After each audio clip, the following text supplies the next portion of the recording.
Dr. Cláudio Bednarczuk, diretor técnico do HMA. Doutor, tarde de terça-feira houve uma situação que chegou até nós e a gente está conversando com o senhor, o motivo da nossa conversa, a respeito de uma possível situação de rejeição de uma vítima por parte do hospital, trazida até o hospital pelo SEAT. Qual foi a situação exatamente que aconteceu aqui, doutor? Na verdade foi um problema de informação, um problema de comunicação entre o médico regulador do SEAT e o hospital, diria nesse sentido. Nós estamos desde ontem e com previsão de que esse aparelho esteja arrumado até quinta-feira de manhã. É um aparelho que chama intensificador de imagem. Hoje em dia não se consegue fazer cirurgia ortopédica sem ter esse aparelho. Esse aparelho estragou, então não adianta a gente atender o paciente e não poder dar cabo ao resultado final, a cirurgia e tudo mais. A gente, quando houve o problema do aparelho, da quebra do aparelho, a gente avisou o SEAT, comunicamos ontem já, né, a central de regulação do estado, inclusive, em que estávamos sem esse intensificador. Queríamos atender casos assim, traumas mais leves, ou então, lógico, se chegar na nossa porta um paciente em estado geral muito grave, vai ser, de qualquer maneira, vai ser avaliado pelo médico de plantão, né, pelo nosso ortopedista ou nosso cirurgião e dado o devido atendimento. Lógico que se depender de cirurgia e tudo mais, a gente vai ter que combinar, talvez provavelmente ele manejar para os outros hospitais.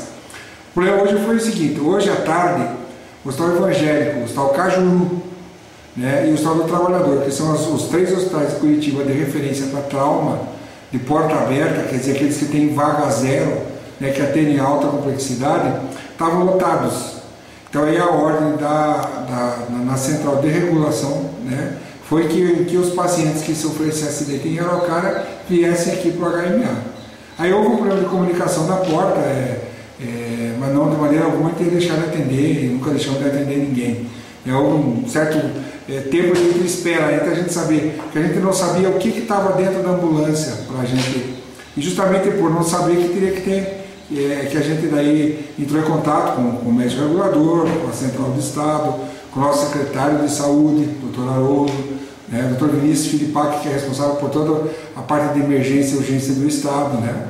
E ficou combinado o seguinte, que mesmo que a gente, lógico, mesmo que nós não consigamos dar vazão às cirurgias porque realmente o aparelho está quebrado, o médico vai atender o paciente, lógico, né? Nem que levar dentro da ambulância e ver se pode recolher esse paciente ou não, né? Claro que tudo isso visando o bem-estar do paciente. Desde que, estou falando no sentido, veja só, sem comprometimento do estado geral do paciente. Se o paciente tiver com o estado geral comprometido, né, um trauma mais grave, trauma de crânio, ninguém vai ficar perguntando para regulador, né, o paciente vai entrar no hospital, com certeza. Então, esclarecendo, houve um problema de comunicação, que na verdade o ideal seria que a gente não mandasse os casos para cá. Isso é um problema não que o hospital esteja... Olha, deve estar chegando mais um ali. O hospital esteja não querendo receber. O problema é um problema de manutenção. O problema é o aparelho, porque na verdade o que vai acontecer, talvez eu acabe ficando com 3, 4 pacientes ou mais internados sem poder tendo que esperar o aparelho ficar consertado, entende? Certo, doutor. O senhor tem uma previsão para que a normalidade se restabeleça? Quinta-feira pela manhã, nos garantindo, né? O pessoal provavelmente no final da tarde de amanhã, mas para todos os efeitos, da gente com segurança, quinta-feira de manhã. Daqui 2 dias está tudo normalizado. Um dia e meio, eu diria, né? Tudo normalizado. Para que o pessoal que esteja assistindo essa matéria, esse vídeo, entenda qual que é a função desse aparelho que deu problema. Veja só, essa função é mais ou menos assim, você trabalhar, é a mesma coisa que vamos dizer assim, um aparelho de raio-x, é uma mistura de raio-x com ecografia. Eu consigo ver em tempo real onde é que está entrando o parafuso da cirurgia, a haste que está transfixando o osso.